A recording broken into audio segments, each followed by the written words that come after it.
Okay, everyone. Today I want to talk about the next game that I played against Phil Harris in this Mujannah structure where black is playing a Sheik, white's playing a Mujannah, and white plays C takes D5 and F takes E5. So in this game, I had some improvements over my play in the previous game, and we'll see how in this game I managed to beat Phil where I had not been able to before. So similar to last time, Phil opens with a very classical form of the Mujana, immediately bringing a pawn all the way out, putting a knight behind it. As we discussed last time, typically a four pawns is the way that a Mujana structure is reached today. So I go immediately for a center break just to give myself some options. And here Phil plays e3. Um, so it's also possible for white to take, although I really like this position now for black because I can develop my knight to f6. So taking isn't great. Um, Pawn to g3 might be in a little bit more in the spirit of the Mujana than pawn to e3. But of course, white is going to have to calculate this move, pawn to e4. And it might be a good try to mix things up here. So knight to d4, white's sort of playing some sort of bizarre kind of Aliekin type defense. Maybe black plays pawn to d5. Maybe black tries to run the c pawn down and attack the knight. The knight probably is going to end up going back to c2. So this would be a little bit of a weird structure and a try for black to kind of shake things up. But okay, so with pawn to e3, here I do have some opportunities. So I could have tried to play pawn to e4. Oh, that's tempting. I really do want to play double Vasquez, but so okay. So I could go for this and try to get some sort of structure on the light squares. I had some ideas that I'd prepared, and I did actually want to go into this Sheik versus Mujana structure. But of course, with a particular move order that was on the board, there are a lot of tries for black if I want to mix things up. For instance, I can exchange, I can play the bishop out. White probably plays pawn to g3, knight to e7 comes. Black is sort of threatening ideas of ganging up on the f4 pawn.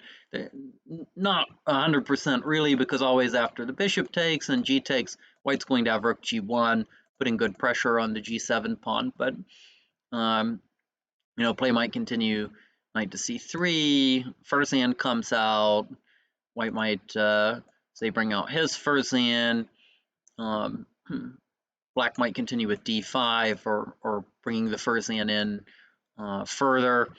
Also, knight to g6 is possible. White might defend this way, or if we do see something like this, the idea being, okay, if black simply goes back, white comes out, tries to defend this this pawn. This would end up creating some complications and be a very interesting game. White probably plays something like knight to d4. Probably doesn't want to go in for this exchange, or black could even take this way. Looks fairly nice. So there are some attempts for black to try to exploit this move order and play other ways, but I wanted to go for the Sheik structure because I had some improvements on the previous game. If I had this position again, I'm not crazy about the immediate pawn break to d5. Similar to my thoughts on the last game, I'm kind of rushing things here, and I really don't need to. If I had to do this again, I'd just bring a Fursan out or maybe play king to c7. As we'll see, white has some chances to try to exploit black falling behind in development by spending too much time on this big center. Okay. The move is probably most in the spirit of the classical Mujannah would be b3 here. G3 also playable. But Phil goes out and plays the strategy that he played in our first game, which is to remove the pawns from the C and F file. He plays similarly to that first game that I showed, getting a quick lead in development. Pawn to b6 probably wasn't strictly necessary, but black's idea here and what I'm going to attempt to play is this rook lift to c7.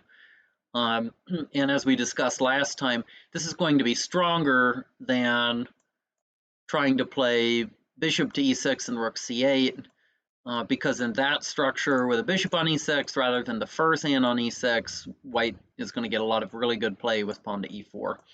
So I played pawn to b6, then I played pawn to a6, this bishop came out, I defend this square. Again, probably not necessary, maybe rook to a7 immediately would have been better.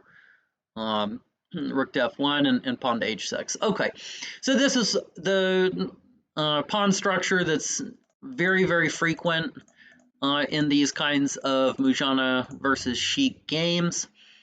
Black is playing for space, white is playing for time. White has a big lead in development,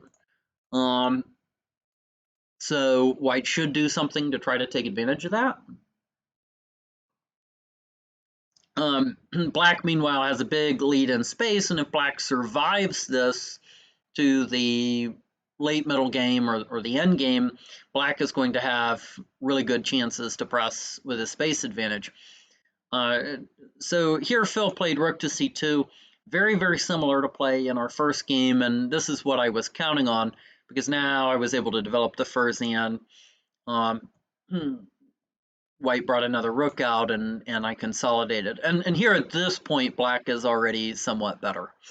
So instead of rook to c2, you might be able to guess the thematic idea. White should definitely make some sort of a break in the center because he's way ahead on development, but he doesn't have any cute tricks. There's no knight to b5, there's no knight to g5, so the only place to play is the center. The kind of traditional break and the break that would have been Al-Alaja's move is definitely pawn to e4. The idea is, of course, okay, so white's threatening to take this pawn. If black were to exchange, then his king is caught in the center, and white has this rook left coming over, and also has the idea of knight to d5, and there's sort of a weakness on c7. So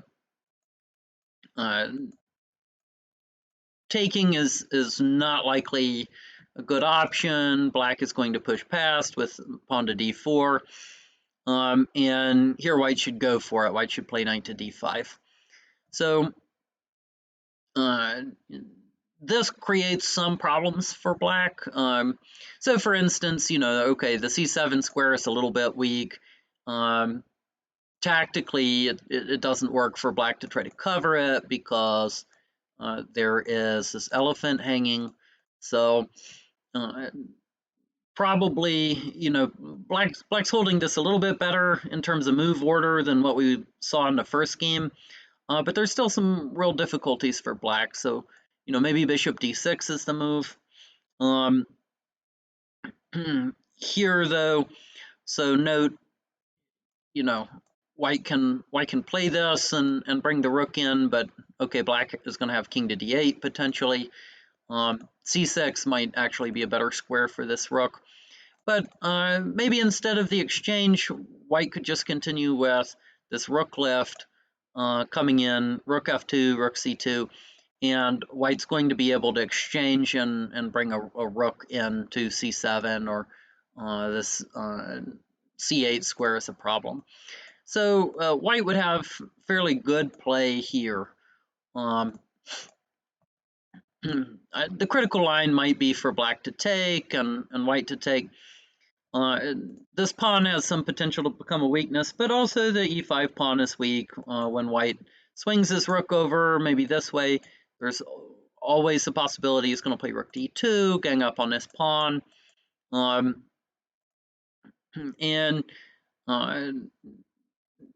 white also has the potential of bringing his knight in to the center, where it's going to be very active. Black is so far behind in development that it's going to be very hard for him to actually get to a position where he can surround this pawn. And in the meantime, the white rook's coming to c6, hitting up on some weak pawns. So it's not really a comfortable position for black to play. And this is why I don't really like now the move order I played, where I really did rush the center break, and then I invested a lot of time in putting these pawns here when it wasn't strictly necessary. It probably would be better to just have the first hand on e6 to hold the center. So pawn to e4 was one break. The other pawn break is pawn to d4. The idea being, okay, if there's an exchange here, this pawn gets fixed on d5. And in fact, it's probably best for white to play knight takes. This creates an isolated queen pawn type structure that we're familiar with from regular chess. And the white pawn on e3 is not nearly as weak as the pawn on d5, because after the rook lift, the bishop will just come back, comfortably hold the pawn. And meanwhile, black has to deal with the idea of white at some point playing pawn to e4, getting a very centralized pair of knights. The black king is caught in the center. We really do see the c line and the f line are just really good for white, because the king is caught in the center and it doesn't really have anywhere to go. So after pawn to d4, which is the alternative to pawn to e4, so after pawn to d4, black probably has to play pawn to e4. White jumps in, this time with knight to e5. It's possible for black to just ignore this for the time being and play something like bishop to d6. But we always have to be a little bit worried with the white pieces, or with the black pieces, that something like this is going to happen. It might not be a big deal right away because black has rook f8, and of course if this one takes, the rook might come in this way, or it might come into f6 where it hits this bishop with tempo. So probably not knight takes to e7 right away, but you can kind of see where black could be getting into trouble if white plays rook c2, lifts the rook over, and then plays it and tries to come crashing in on the f6 square. So it looks like white has some decent play there. A little bit uncomfortable for black. If this exchange, which is also, it's playable for black. Maybe the first hand comes into the e6 square. The players would have to look at some concrete lines. White might be able to react with rook to f7 and then rook to g7 after the rook gets chased away. That might be something that's really uncomfortable. So there's going to be some concrete lines, and then also white has this idea of bringing his knight to d4 and creating some good play on these squares. So I think some of these positions could be really uncomfortable for black, and that's why I'd recommend that white break in the center one way or the other and try to reveal the weakness in black being so far behind in development. But that's not the way that white played. White played rook c2, just going for rook to f2. But ultimately, this is a little bit too passive, I think, because now I'm able to bring the Furthian in to consolidate. Um, White activated another rook. I think what Phil saw is that if he puts the other rook on the f file after the Furthian comes in, probably there's not really any way for White to easily crack the structure and get through. Maybe the best try. You know, pawn to e4 doesn't really do anything because now the knight can't come in. The Furthian guards that square. Maybe pawn to d4 is a try, but then okay, black will play pawn to e4.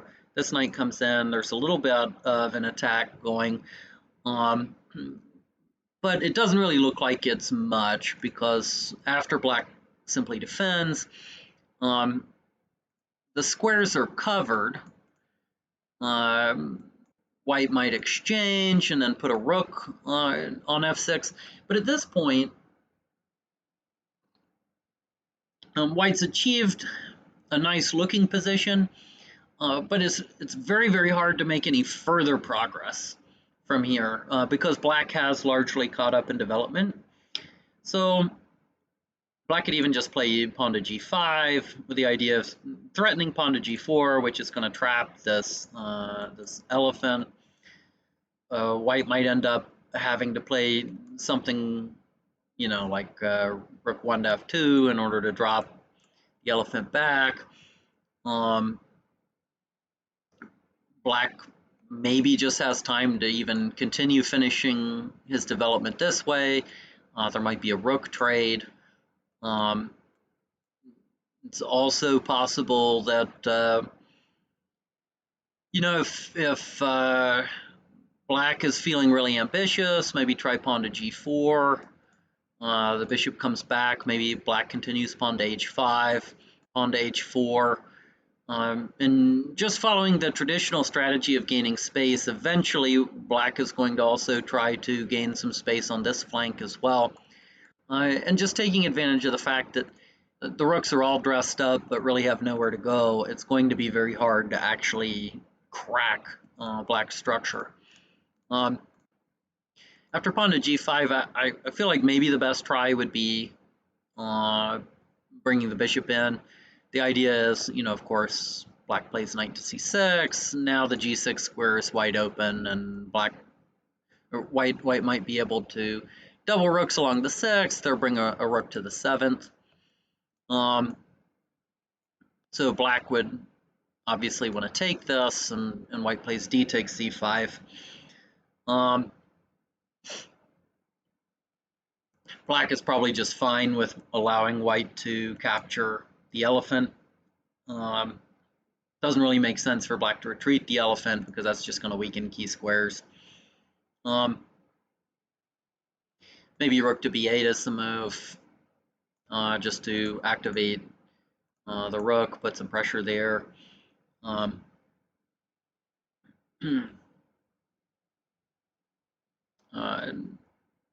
It's possible knight to c6 is the move.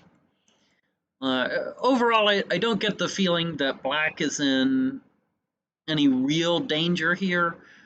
White has maybe a little bit of of positional play where he's going to be able to bring a knight in. The position might be a little bit uncomfortable for black, but overall, I think black has a very solid position on the light squares.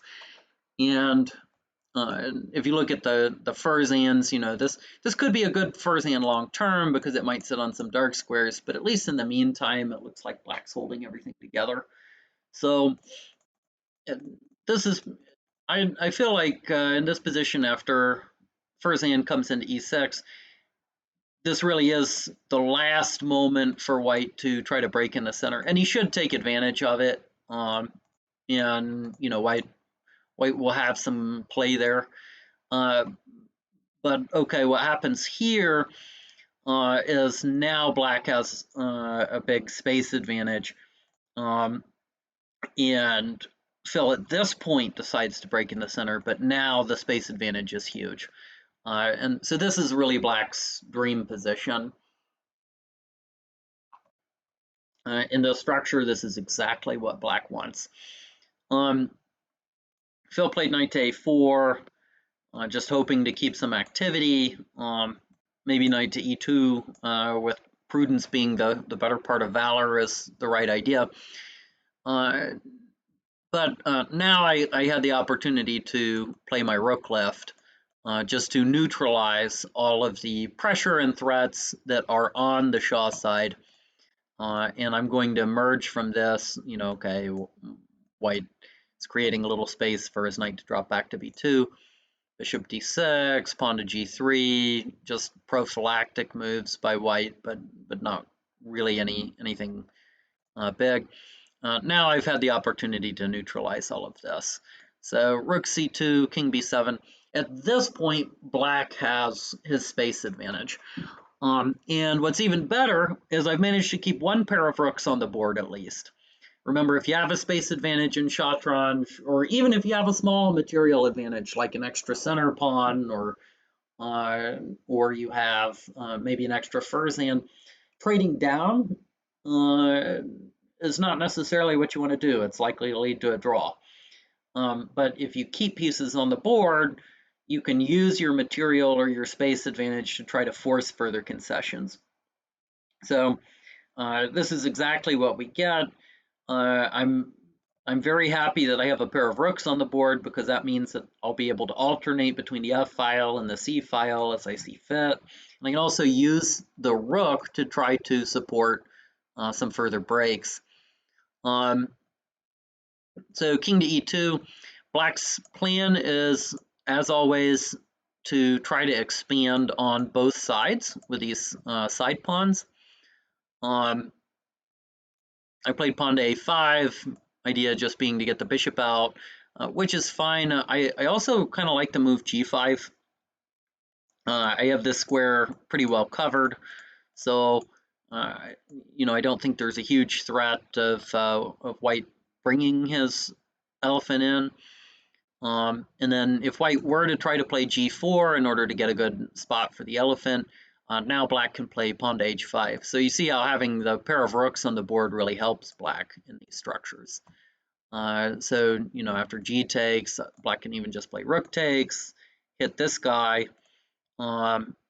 If it moves away, then black has pawn to g4 and the h2 pawn hangs. So after pawn to g4, pawn to h5, maybe knight takes, but now h takes, and the h2 pawn falls here as well. So a pawn to g5 might have been a bit of an improvement. The basic idea remains the same. Black is looking to expand on both sides with these pawns and push the space advantage. Bishop a6. Again, maybe g5 was slightly more accurate, but okay, my bishop came out. White goes back. White's trying to retreat, defend. But now I keep pushing. So on knight to c6, aiming for the b4 square. White's already in a lot of trouble. It's very hard to defend against all these threats, because this rook is going to be tied down to the defense of the Shah side, but I have a rook on the Furzan side that can support different pawn breaks. So it's certainly a much better winning try for black than what I had in my first game against Phil. Bishop dropped back to c1, and now at this point, black is winning. I play knight to b4. This rook is pretty much trapped. c4 is covered by the a6 bishop, so white has to play rook to b2. But now that took away the retreat square for the knight on a4, so I play pawn to b5. And at this point, white resigned. So very, very difficult position. Bishop to c1, lost in this way. Maybe knight to... So if knight to b2, then this is still a problem. Kind of hard to come up with a good move. Maybe white has to play rook to c1. But But even here, okay, knight to b4, this pawn's threatened. If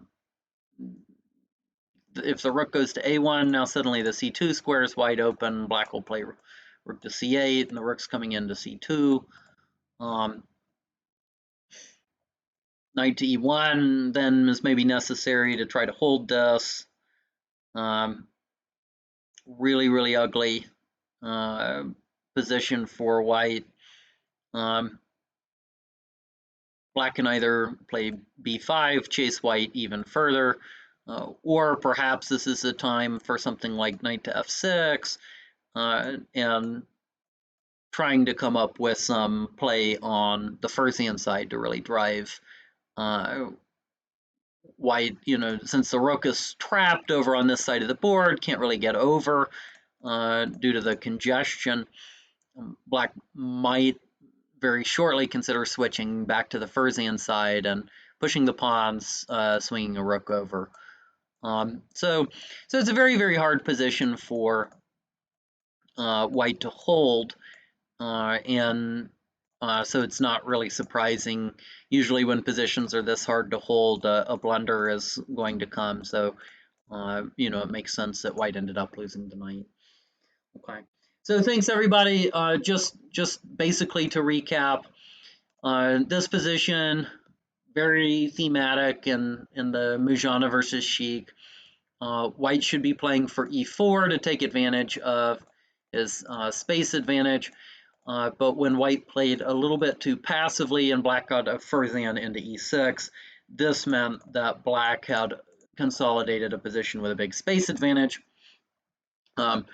By playing a little more artfully this game and just swinging one rook over, I managed to keep a pair of rooks on the board, and that gave me much, much better winning chances in the endgame than what we saw in the first game. Okay, thank you guys.